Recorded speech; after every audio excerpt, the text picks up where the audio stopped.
गुलाब मिलता है आपकी डायरी में। अपने जवानी के दिनों में वो गुलाब रखते हैं, वो गुलाब मिला है, गुलाब बता रहा है कुछ। अरे सूखा हुआ गुलाब हो पंडिया था। अरे सूखा हुआ गुलाब हो मिला किताब। अरे बच्चा साहब का है मोबाइल।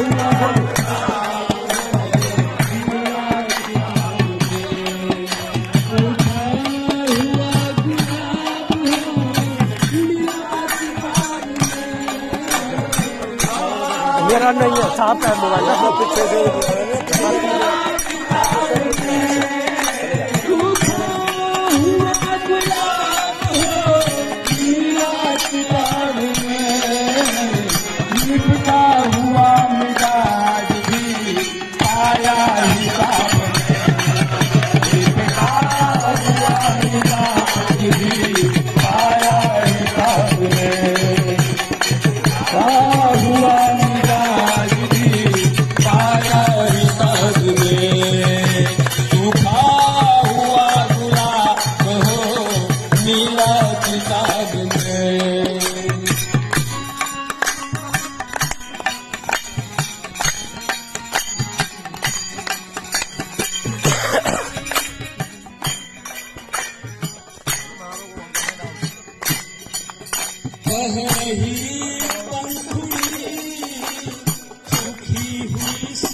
से कहीं वो पंखुड़ी ऐसे आज हूँ, मुझसे कहीं वो पंखुड़ी ऐसे मैं आज हूँ, मुझसे कहीं वो पंखुड़ी ऐसे मैं आज हूँ, मक्खी सरी की हो गई जैसे कबाब में।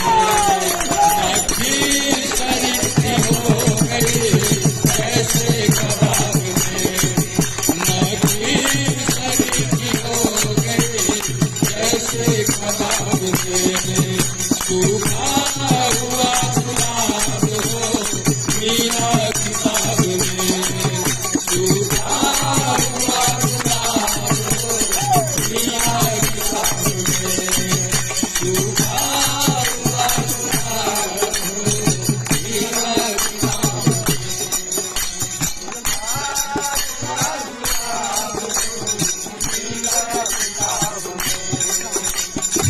खुशबू गई रौनक गई वो चाहत गई, खुशबू गई रौनक गई वो चाहत गई, खुशबू गई रौनक गई वो चाहत गई।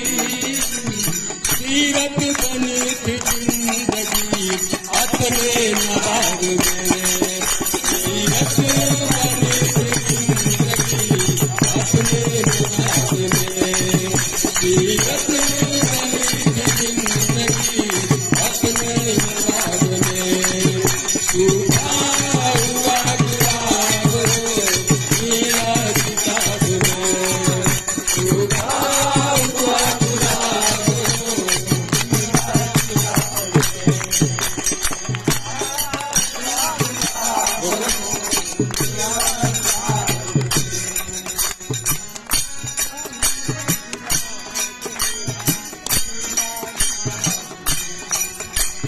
इस हाथ से उस हाथ में चलती गई डगर, इस हाथ से उस हाथ में चलती गई डगर, इस हाथ से उस हाथ में चलती गई डगर।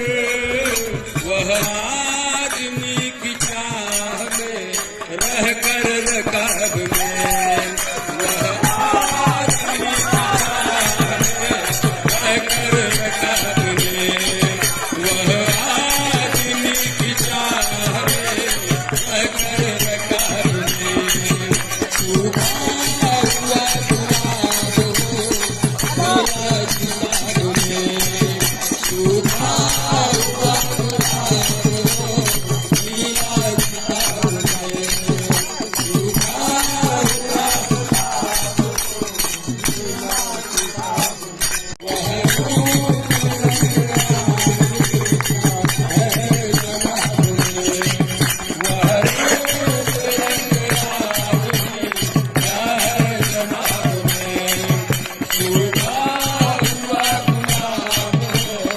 मेरा किताब में, सूखा हुआ गुलाब हो मेरा किताब में, सूखा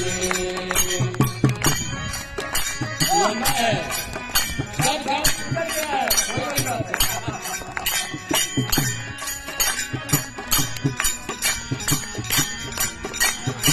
गुलाब का जवाब है, यानी लाख लोगों का जवाब है।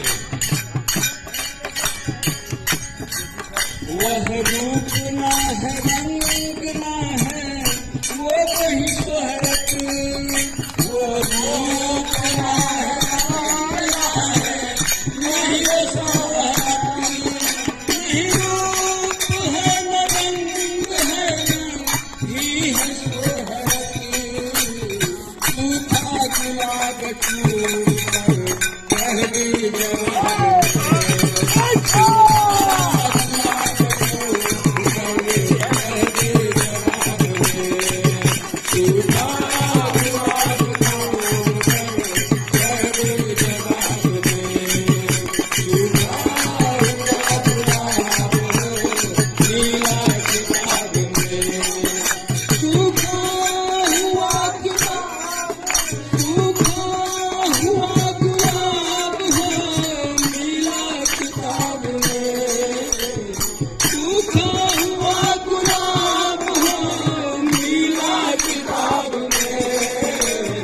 लिपटा हुआ मिला